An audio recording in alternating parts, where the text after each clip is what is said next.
දීර්ඝ කාලයක් අපේ රට එක තලයක එක ලෙවල් එක තලයක ගමන් කරමින් තිබෙනවා. දැන් අපිට පුළුවන් මේ තියෙන තලයේම යම් ප්‍රතිසංස්කරණ ඇති කරන්න පුළුවන්.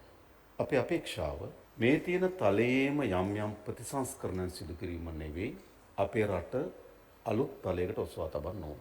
හැබැයි අපේ රට අලුත් තලයකට ඔසවනවා කියන්නේ මොකක්ද? නීතියට පුරවැසියන් යටත් වෙන්න ඕන. නීතියට මිනිස්සු බය වෙන්න ඕන.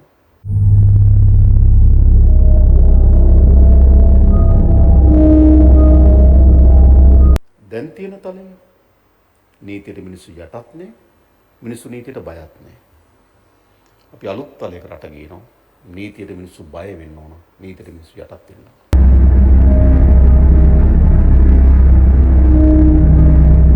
වංචාව දූෂණය ගැන හිතුවොත් වංචාවේ දූෂණයේ යෙදෙන්න නෙවෙයි, වංචාවේ දූෂණයේ යෙදෙන්න හිතන්නත් බය වෙන රටක් හදන්න ඕන.